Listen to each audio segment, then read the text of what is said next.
roads are not great.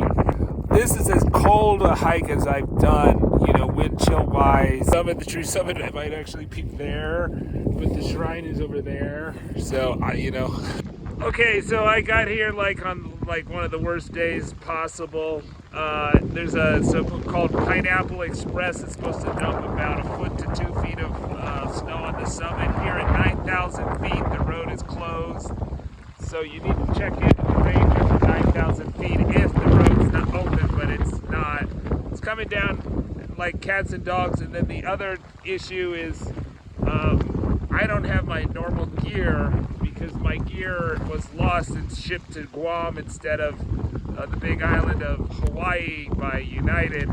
So I'm just kind of going to have to wait until the conditions improve and the 4x4 road gets opened. And if I have to walk, then I'll need my gear for winter travel.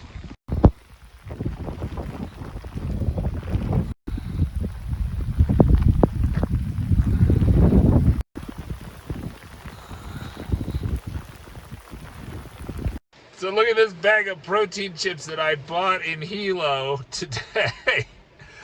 It's about ready to burst. Tells you that we're at high altitude, 9,200 feet here at the visitor center.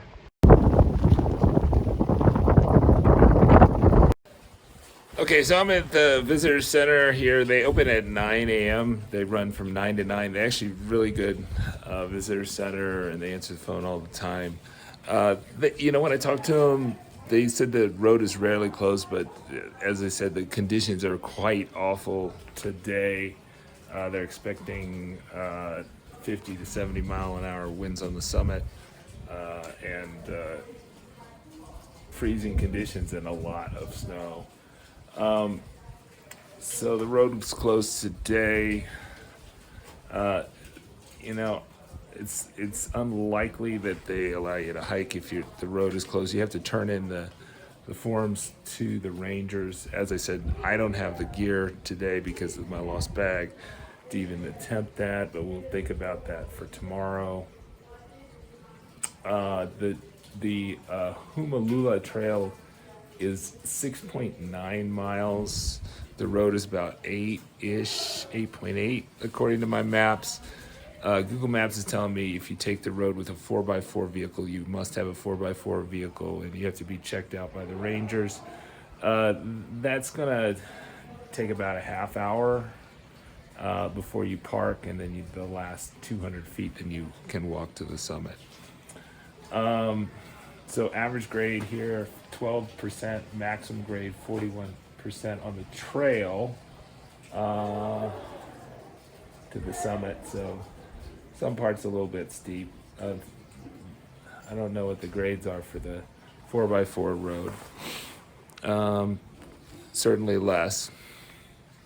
So we'll go in and ask them what's going on and check out the gift shop.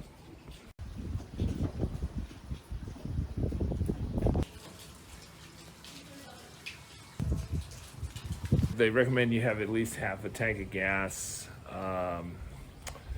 that you're using 4-wheel drive low, and the road is closed after sunset, and you can't go up prior to a half hour from sunrise. And then they'll also probably want to check you out for elevation risks, so you need to stay at the visitor center for about 30 minutes. I think they were saying that the rangers come as early as 4 or 5 a.m., but I don't know. I mean, you won't be able to head up until 30 minutes before sunrise, which is about 7, I think, here. This time of year, it's the end of January. I think it's January 31st today. So the days are relatively short.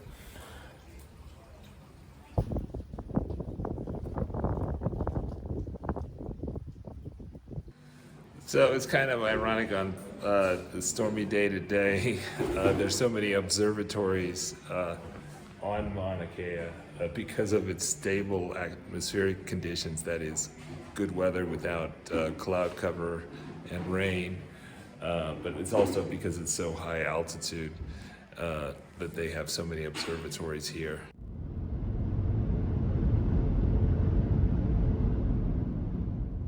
Okay, so it's the afternoon, February 1st, 2025. So a lot better conditions the first time I was out here.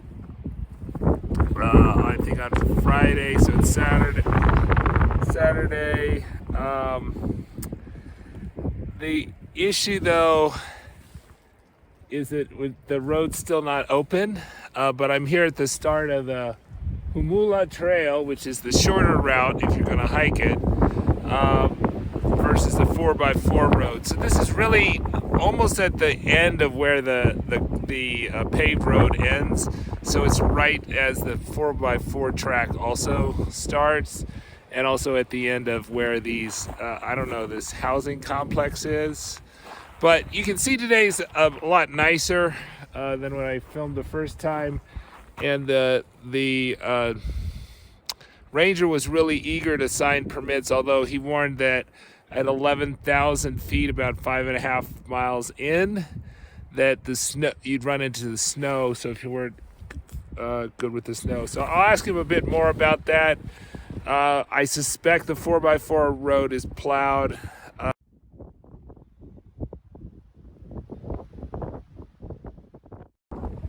Okay, so the 4x4 road is just, about 0.2 miles from where the ranger parks and the visitor center is. It's currently closed, although the ranger thinks the 4x4 road may open this afternoon. But he thinks the website's going to know before he will know, so obviously it's not his decision. And it's a lot breezier than what the website's putting out. He said that the instruments are frozen, so they have frozen instruments, and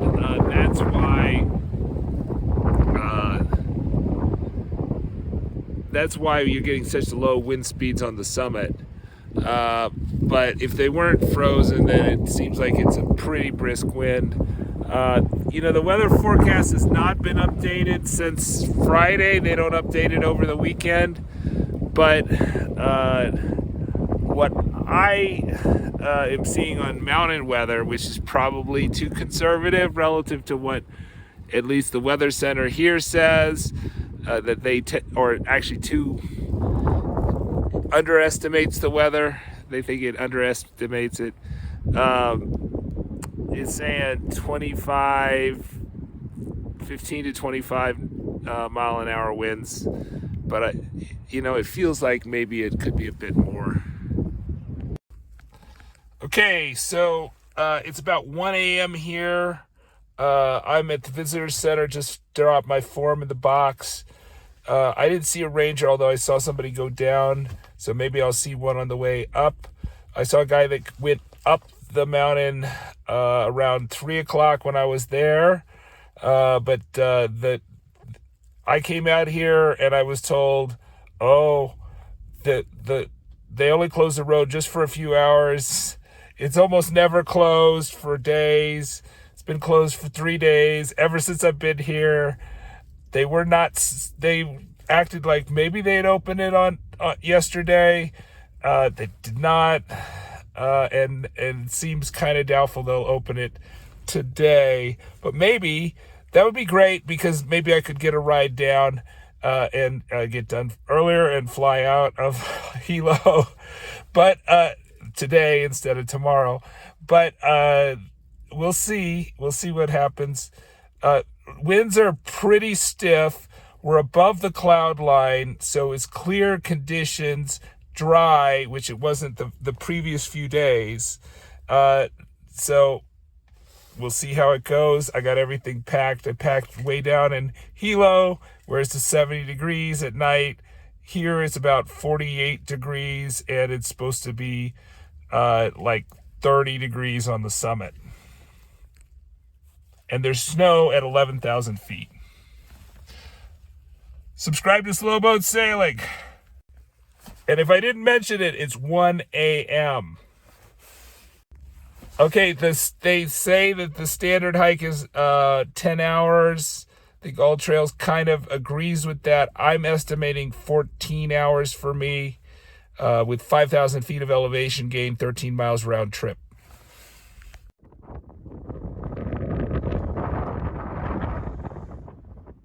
All right, it is about 30 minutes before dawn here, maybe 15 minutes. I'm about 3 miles in. I'd say 3, maybe more miles in, and 3.2, so about halfway there. Over 2,500 vertical feet up, so halfway there vertical feet, more than that, maybe closer to 3,000. And you can see the snow-capped peaks in the distance here. Unfortunately, I talked to the rangers right before sunset. And they're like, "Oh, there's no way they're going to open it in the morning. It might happen in the afternoon, maybe." Right? And then what do? They open it at 5:40 in the morning. Now, I didn't see that at 5:40. I saw that at like 6. But I would descend if I were less than halfway, but halfway, I also just don't trust the rangers. I think that they'll close it again. I don't think they'll keep it open all day. So by the time I descend, they may close it again. So it's just kind of try. It's not about, in my sailing, it's always about, the factors that you try to control that are out of your control that make it hard. That's what's going to break down in the boat, the weather, and the government officials. In this case, we got the weather and the government officials. Don't know what the government officials are going to do. Don't know what the weather's going to do. I know the government officials think they're benevolent, but really they make it a little. The uncertainty that they create encourages you to take more risk, because you have to take the risk that you can take, because you can't take the best risks because the government prohibits those. So that, anyways, so like if I had certainty that they keep the road open for 4 hours, then yeah, sure, I would go, and I would descend, but I don't buy that. I don't think they're trustworthy. I think that the Rangers are going to change their mind all the time, and nothing that they've said is reliable. So, and that was what got me out here. It was like, oh, we never close the road more than a few hours, but it was closed for 3 days, right?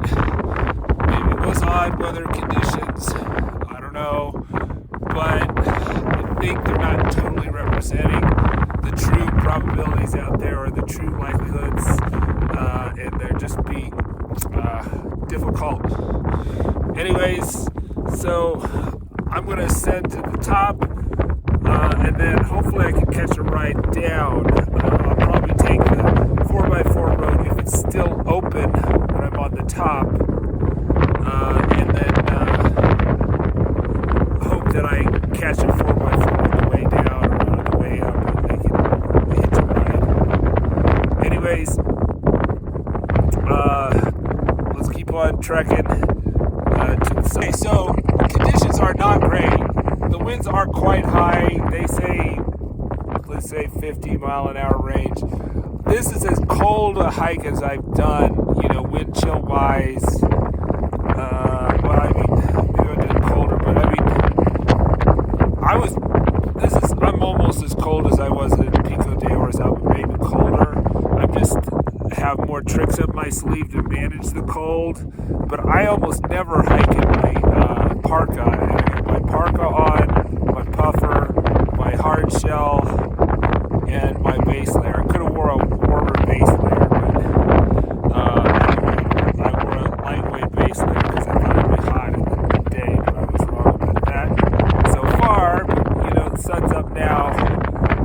Another thing is at 4 a.m., boy, had I known the road would have opened at 4 a.m., I definitely would have descended, because I was just like about ready to take a nap.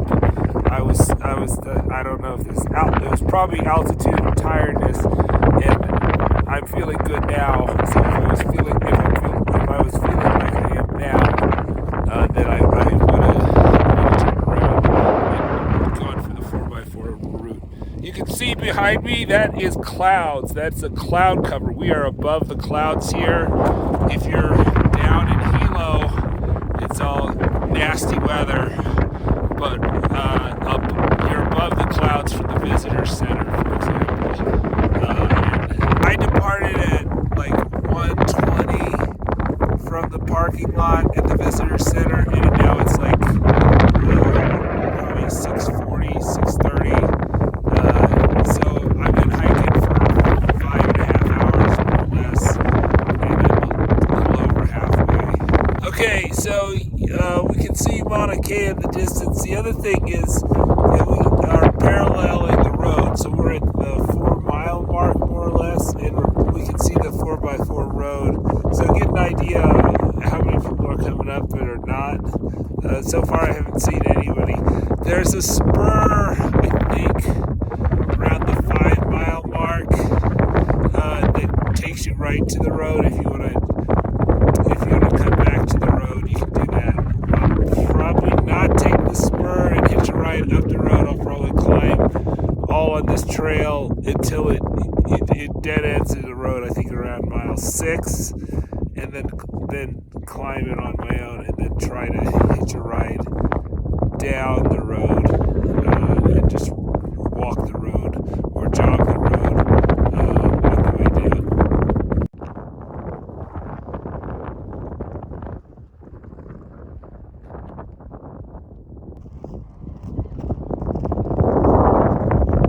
I'm finally at the saddle that we've been working towards. So this gives us a view of Mauna Loa. It also gives us a view of the two shorter peaks. We're between those two shorter peaks of Mauna Kea. And for the first time we can see the satellites, or not the satellites, but the telescopes, which we could not see before. We were able to see Mauna Kea for a couple miles, but here at the 4,000 feet elevation gain, so at roughly 13,100, 200 feet, you can see the telescopes and get quite a good view of the surroundings.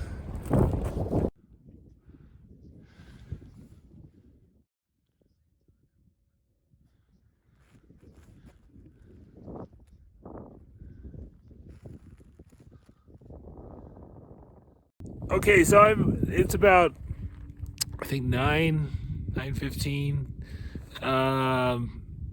I'm here at the road. This is mile 7 on the road, the 4x4 road.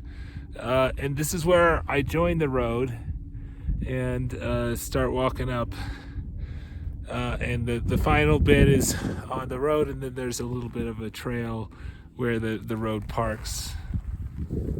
So I'm gonna climb the road and then hitch a ride on the way down. Overall, I'd say this is a very good trail. I mean, I lost the trail a lot at night because my headlamp wasn't very strong, but it happens. So I lost the trail at night, but overall it's a very good trail. It's very well marked. It's got these metal markers that are about, I don't know, 7 feet tall every so often. So much better than following cairns. You just follow those markers. The boot path was like, the snow here is totally iced over. So the snow, I didn't put on my crampons, but it's like perfect crampon snow that you don't punch through, but your crampons would punch through, and you'd move faster that way. But it wasn't that treacherous today. It's just has been really cold up here.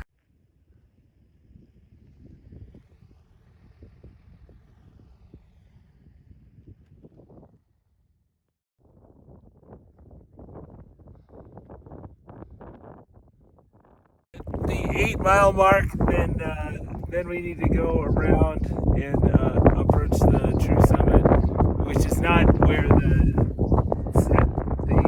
telescopes are, but rather it's this other hill over here.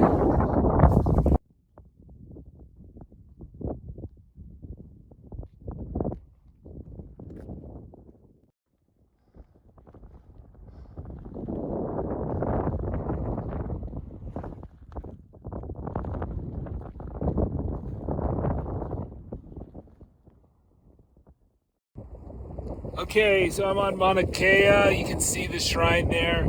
So I guess they had some Hollywood stars recently that are native Hawaiians talk about how this used to be a religious site for chiefs.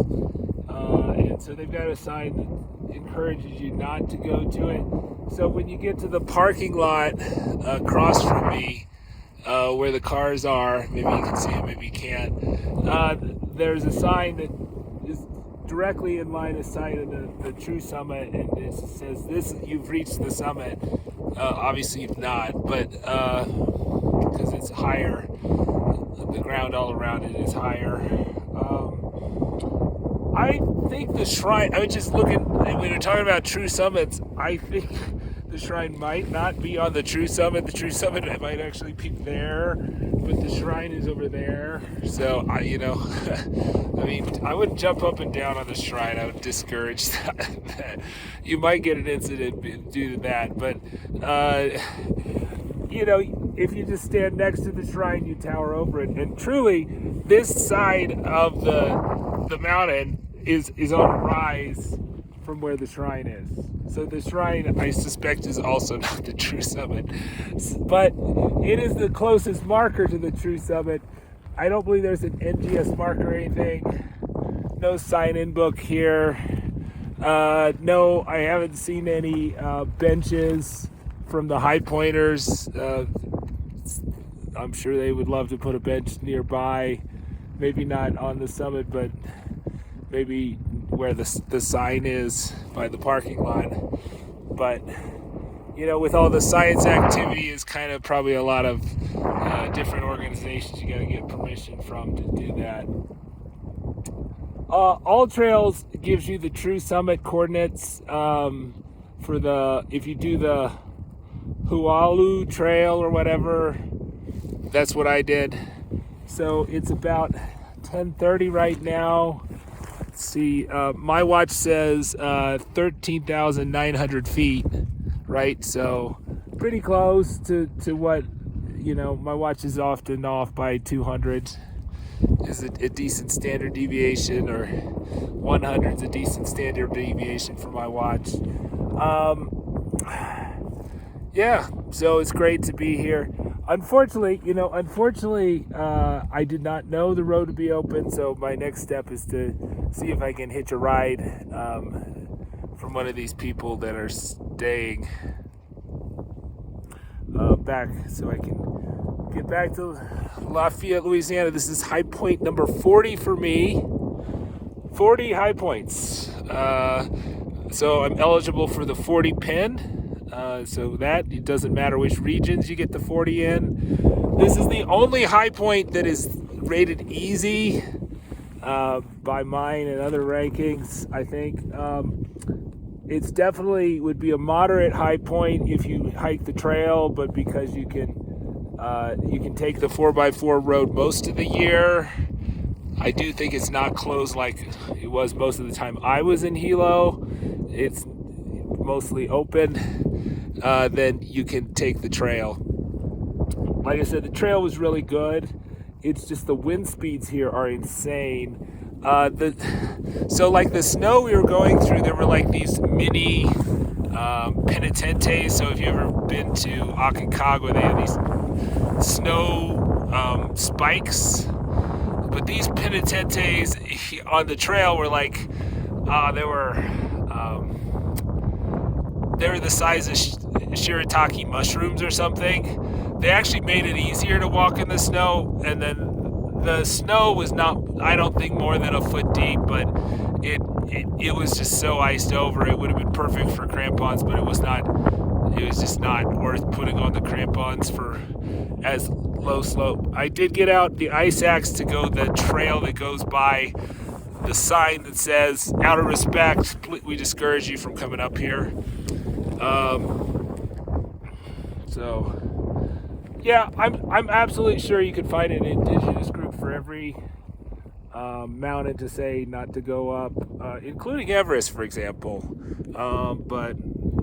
So there's always a contingent that views mountains as sacred, and that was from their historic past or non-historic past, the ancient past, where the mountain had special significance.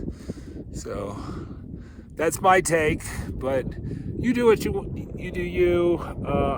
I suspect the high pointers will not penalize you if you don't do the walk in this particular case, but I always try to do the true high point. You should see my video about the Pennsylvania high point where I almost died on that easy high point because it's in this thicket that is impenetrable. The true high point, not the marked one. Anyways, subscribe to Slow Boat Sailing.